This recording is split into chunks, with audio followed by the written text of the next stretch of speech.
Xin chào các bạn.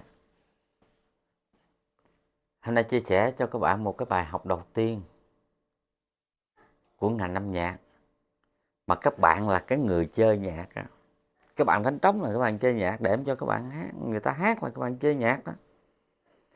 Thế thì nếu lỡ có ai đó hỏi các bạn âm nhạc là gì, không phải ai cũng trả lời được đâu. Mà chỉ có những người học nhạc, phần lớn nha, những người học nhạc, có học nhạc nha, có học nhạc lý đàng hoàng, từ bài số 1 trở dài đi, một cách bài bản, một cách cơ bản nhất, căn bản nhất thì mới trả lời được. Đa phần các bạn học trống là bị khuyết cái chỗ này. Khoảng hơn 50% là những người chơi trống là thường bị kém về lý thuyết âm nhạc. Hình như không để ý, không có cần thiết trong quá trình học trống và chơi trống, cũng không cần đến nhạc lý. Chỉ có những người mà chơi chuyên nghiệp họ mới cần chú trọng đến lý thuyết âm nhạc căn bản. Bên đàn thì cần lý thuyết âm nhạc căn bản, bên trống thì không có, ít.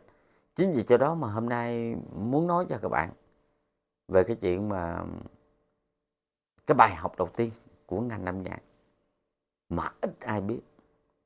Bạn đang chơi nhạc, thế thì có ai đó hỏi các bạn âm nhạc là gì, có được bao nhiêu người trả lời được? Những người chơi trống, những các bạn học trống và chơi trống, nhạc công trống luôn, hình như là ít lắm, không phải ai trả lời được đâu. Thôi bắt đầu. Âm nhạc là gì? Âm nhạc là một bộ môn nghệ thuật được cảm nhận bằng âm thanh, truyền đạt bằng âm thanh, cảm nhận bằng âm thanh. Hội họa thì các bạn cảm nhận bằng ánh mắt, nhưng mà âm nhạc này nè, âm nhạc này sẽ cảm nhận nó bằng âm thanh. Âm thanh thì có hai loại âm thanh: âm thanh của âm nhạc và âm thanh thông thường. Âm thanh thông thường, thí dụ các bạn nghe tiếng động rồi, thì âm thanh đó là âm thanh thông thường. Tiếng máy xe, tiếng tàu chạy là âm thanh thông thường, bình thường, đủ các loại âm thanh. Nhưng mà âm thanh trong âm nhạc là buộc phải có âm thanh, nó phải có tính nhạc, phải có tính nhạc, thì nó phải đảm bảo được 3 yếu tố. Một là âm thanh nó phải có cao độ, hai âm thanh đó phải có trường độ, và âm thanh đó phải có cường độ. 3 yếu tố đó sẽ kết thành âm thanh thuộc tính nhạc. Còn âm thanh thông thường nó không thuộc tính nhạc, không phải âm nhạc. Đây. Âm thanh, cái thứ nhất là âm thanh đó phải có cao độ, nốt cao và nốt thấp phải đúng cao độ, phải đúng cao độ. Ví dụ tôi đang nói chuyện với các bạn, tôi đang nói cao, nói giọng cao, và tôi hạ trầm xuống, tôi nói thấp. Cao độ đây là độ cao thấp của âm thanh, nó có quy định, nó có quy định, nó có quy định. Ví dụ đồ re mi fa son la si do si la son fa mi re do, ví dụ nó có quy định, nó có cao độ, nó có cao độ, âm thanh nó phải có cao độ. Ví dụ như là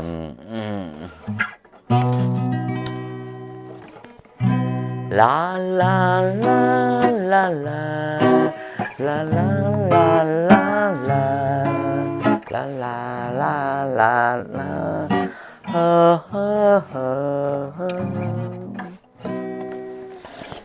Âm thanh nó phải có cao độ. Son son đô son mi, âm thanh nó phải đúng vô cái cao độ, cái nốt đó, âm thanh nó cao độ. Cái yếu tố thứ hai, âm thanh nó phải có trường độ, nó quy định phải có trường độ, chứ không phải là nó lung tung. Nó không phải là hát lên một nốt rồi khi nào hát lên nốt nữa, nó tùy. Không phải như vậy. Nó phải có quy định về trường độ. Như vậy là những cái bài kế tiếp á, là cái bài trường độ là gì, cao độ là gì. Thì ở đây là chưa nói sâu đến cái chuyện đó. Nhưng mà âm thanh thuộc tính nhạc, âm thanh nó phải đảm bảo có cao độ. Và âm thanh đó, cái yếu tố thứ hai là âm thanh đó phải có trường độ. Và yếu tố thứ ba là âm thanh đó phải có cường độ và cái độ mạnh nhẹ. Cái độ mạnh nhẹ của âm thanh. Thì hội đủ ba yếu tố đó thì âm thanh nó mới được gọi là âm thanh thuộc tính nhạc. Thuộc tính nhạc. Còn âm thanh thông thường như vậy, nó không có cái nốt gì hết trơn, không nghe được cái nốt gì, nó không đo vô được cái nốt gì. Ví dụ vậy thì các bạn nghe nó không nghe được cái tiếng gì hết trơn, cái cao độ nó không thuộc cái nốt gì, nó không có cao độ thì âm thanh nó không phải thuộc tính nhạc. Đang nói chuyện với các bạn như vậy thì cũng có âm thanh mà âm thanh nó không thuộc tính nhạc. Thôi tóm lại, âm thanh thuộc tính nhạc là phải đảm bảo ba yếu tố. Một là âm thanh đó phải có cao độ, âm thanh đó phải có trường độ và âm thanh đó phải có cường độ. Ba yếu tố đó, hội đủ ba yếu tố đó thì âm thanh đó khi mà phát lên thì đó là âm nhạc. Âm thanh đó thuộc tính nhạc. Thôi, vậy thôi. Âm nhạc là như thế đó. Đấy. Để khi có ai đó hỏi các bạn âm nhạc là gì, chúng ta biết cách mà trả lời. Chúng ta phải hiểu như vậy.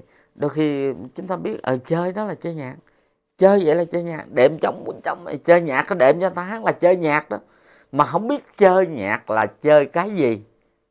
Đấy, thì chơi bằng âm thanh đó, cho người ta truyền tải âm thanh cho người ta nghe đó, nhưng mà âm thanh đó phải thuộc tính nhạc. Thôi được rồi, thì chào các bạn, ngắn gọn cho các bạn hiểu thôi.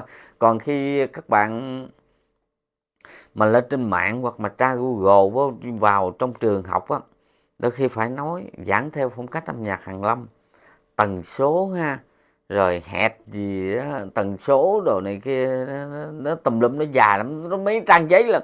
Ở đây nói ngắn gọn thế này cho các bạn hiểu được rồi. Thôi được rồi, chào các bạn.